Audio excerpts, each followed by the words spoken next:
Today, I'm going to answer 10 of the most frequently asked questions by online arbitrage beginners. If you are an online arbitrage beginner, I have a free course for you to teach you how to find profitable products consistently, because it's great to find one product here, one product there.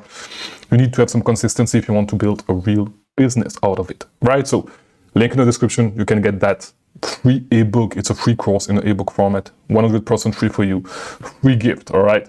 If you do not know me, my name is Chris Mangunza. We're just going to get into the questions. Let's not waste your time. Okay. We are all busy today. All right. So the first question is, what is online arbitrage and how does it work?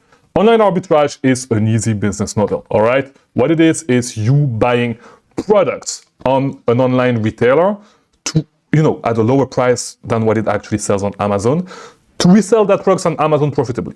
That's literally what online arbitrage is, and it's as easy as that. Of course, we can add layers of complexity, but at its core, this is what online arbitrage is. How much capital do you need to start Amazon FBA and more specifically online arbitrage? This is a question that I actually get a ton, and this is the second question, by the way. So, how much capital do you actually need?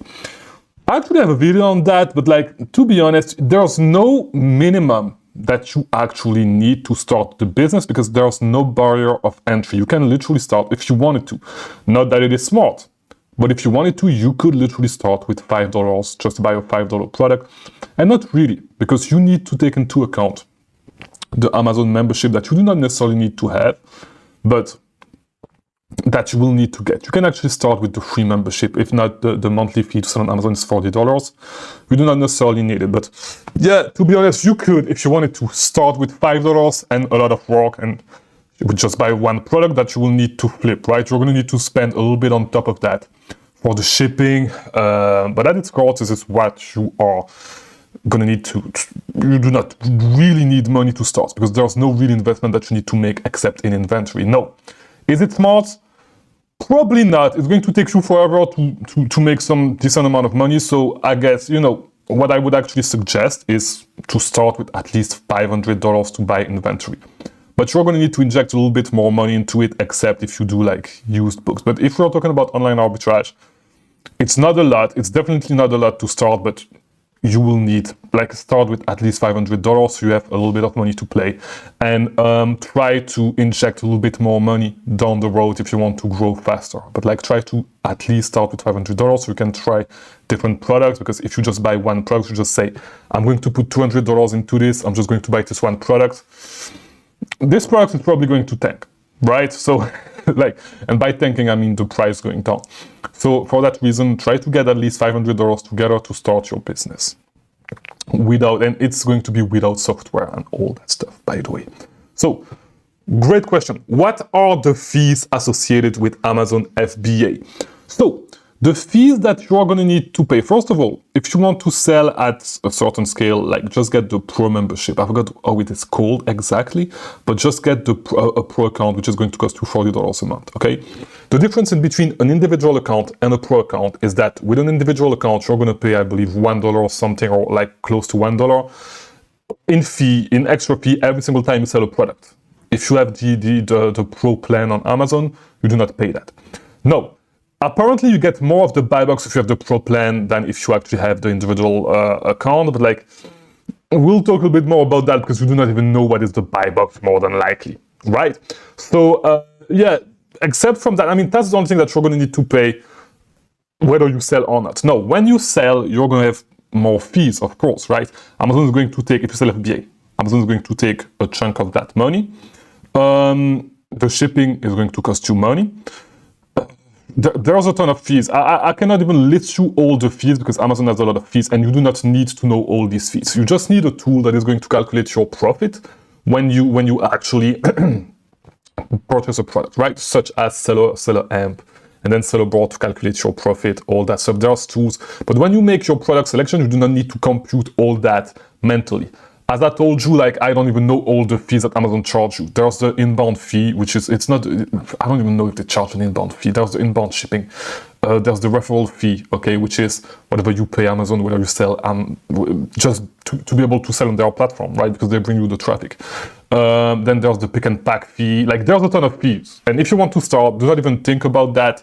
Just try to figure out if a product is profitable or not, okay? I made a ton of money out of Amazon. I cannot even list you all the fees from the top of my head. You do not need to know all that. You just need to know if your product is profitable or not. That's it, okay? Question number 4. How do I find profitable products for online arbitrage? Great question. As I told you at the beginning of this video, I have a free ebook that is going to teach you all that. And there's a link in the description. If you do not want to go to the link, just go to masteroa.com. Master, M-A-S-T-E-R, OA for online arbitrage. So masteroa.com. And just enter your email. You'll get the free ebook that will teach you the best method to find profitable products, all right? Now, to give you a better answer, you just need to go all around the web. Either you try to figure out what other people are selling, and you try to find the same products that other people are selling at a great price, or you go all around the web to find great discounts on products and to see if these greatly discounted products are actually profitable on Amazon if you were to buy them over there and resell them on Amazon. That's pretty much how you do all this and how you run this business and how you find profitable online arbitrage products. Question number 5.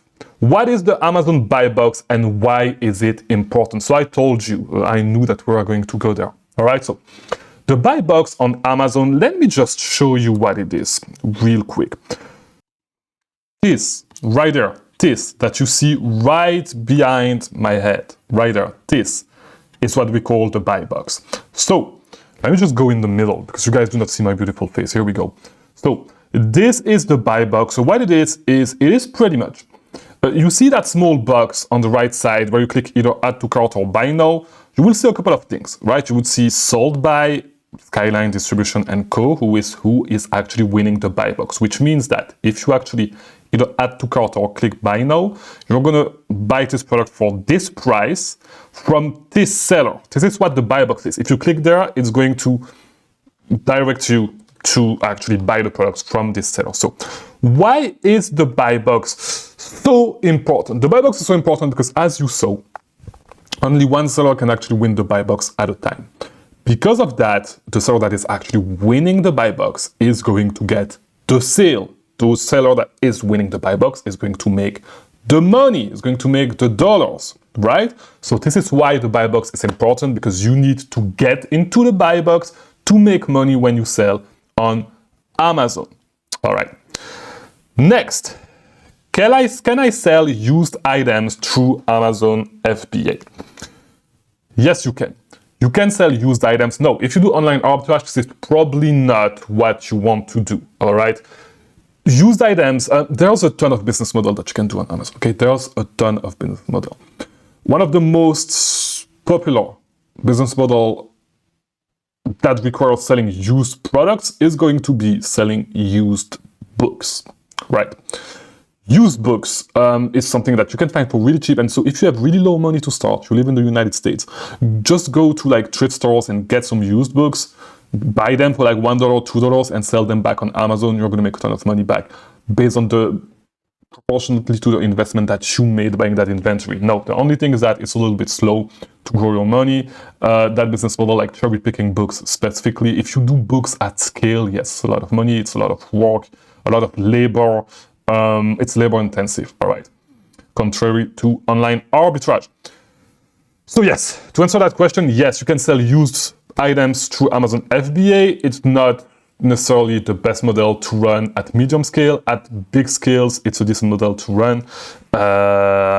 You're going to need employees. It's not as hands-off as online arbitrage is, but online arbitrage requires more capital and it's more capital incentive.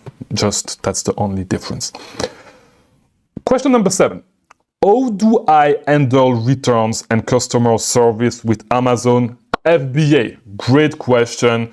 The great thing with Amazon FBA, if you do online arbitrage, so that's up as long as you do not do FBM. FBA, by the way, means fulfillment by Amazon, which means that you sell your items to Amazon, you send them to Amazon, you ship them to Amazon, and Amazon takes care of everything else. So the returns are going to be sent back to Amazon. Amazon is going to inspect them. If they are in a resellable condition, Amazon is going to put them back in your inventory. If they are not, they are going to send them back to you, and you can just inspect them and see if you believe that they can be resold. If they can be resold, just send them back to Amazon. If they can't, that's fine. Just resell them on other platforms such as eBay, Facebook Marketplace, all that stuff. So this is how returns work. Now, customer service with FBA, Amazon is going to take care of the customer service. You do not need to talk to customers. So this is the great thing. I hate talking to customers. This is the worst part of doing FBA when you ship stuff yourself, or just eBay. This is the worst part of doing eBay. It's talking to customers, especially on eBay. People are weirdos, okay? People buying stuff. And I'm sorry if you're buying stuff on eBay. You may not be one of these guys, but I sold a ton of stuff on eBay. I can tell you, people on eBay are weirdos, all right? So it's a pain. And people in general are really, really, really weird, all right? So when you need to deal with people, it's really a pain. No, this does not mean that dealing, like selling on Amazon, is pain-free. No, because no, you're not going to have to deal, at least, with customers if you do FBA. However, you're going to need to deal with Amazon, which we can make an hour-long video about how frustrating it is, about how to actually do it correctly, about how to actually get what you want from Amazon when you need to deal with them. It can be really frustrating. So yeah, let's just go to the next question. What are the best practices for listing my products on Amazon? So really simple. To list your products on Amazon, if you do online arbitrage, and this is just what I'm going to talk about, you do not need to create listings, take picture, all that stuff. Okay, you do not need to do that at all. All you need to do is take the code, okay, that is called a NASIN, okay, for the product. Okay, you just take a listing that is already there. You put your offer on that listing and you try to win the buy box, okay? Or do you win the buy box? There's a lot of factors into that. And it's not a question for today's video, but if you type Chris Mangunza how to win the buy box, or just type Chris Mangunza buy box right there on the search bar right above me, you're gonna find a video of me breaking down the whole buy box algorithm, all right? We're not going to talk about all that complicated stuff today, but yeah, to answer your question, you don't need to create listings. You just select a listing and you just put your product on it, okay? No best practice. I mean, best practice that I can give you is do not, when you send your product in, do not put it at the buy box price, just put it 25% above. Some softwares allow you to do that automatically, such as Boxem, which is great. So yeah, that's the only thing that I can tell you, all right? And do not tank the price, by the way. That's pretty much it, okay? Question number 9. How long does it take for my products to be live on Amazon after shipping them to FBA? Okay, it's going to depend. So, first of all, it's going to depend on if you do a small parcel delivery or if you do LTL shipments, okay, less than truckload. LTL shipments usually takes a little bit longer than a small parcel delivery. Now, with small parcel delivery, just think about it this way. You're going to need to make your shipments. You're going to need to send them to Amazon, okay? So you're going to take it's going to take at least 3 days for your items to go from your house whenever like UPS picks it up to Amazon. It's going to take at least 3 days. So let's say 3 to 5 days, okay?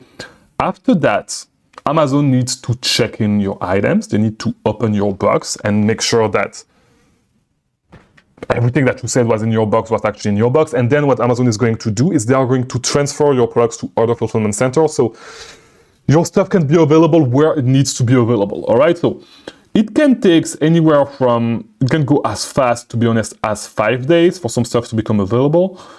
And some stuff is going to take 6 weeks to become available, okay? On average, count 2 weeks to get your first sales when you send the product. Just know that some of the products are going to get lost in between fulfillment centers, then recovered.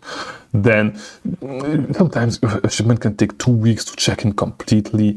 But just give it 2 weeks and you're going to start getting your first sales, okay? And sometimes you're going to see that some units are not going to become available immediately because it was transferred to another fulfillment center. Best time of the year, like if you get to a great fulfillment center and it's not a time that is too busy like it is right now. Like it's October, it's going to be really busy soon because it's going to be Q4. If it's one of those time period, you're good. It's going to be 2-3 weeks, 4 weeks sometimes, and everything is going to be available. If it's like right now, it can be really, really slow. It really depends. It really depends. But budget at least 2 to 3 weeks. Okay, I think it's a great. It's that way. You know, to give it 2 to 3 weeks if it's the rest of the year, and like it's going to be more or less true. All right. Now, last question, which is a really, really, really important question. Is it possible to make a full-time income on Amazon FBA? Yes, you can make a full-time income on Amazon FBA. I've been making a full-time income from Amazon FBA for a couple of years, probably 2 years, okay? A lot of people are making a full-time income, okay? You just need to treat it as a business, okay? And just need to reinvest money for quite a long time. That's it. That's literally it. Okay, so yes, the answer is yes, you can make a full-time income and quit your job potentially, but it's not what everybody should do. And if you want to know why, just watch yesterday's video, okay, that I will put right there, and I'll see you tomorrow for a new video, because I release a new video every single day. Thanks for watching. I'll see you tomorrow.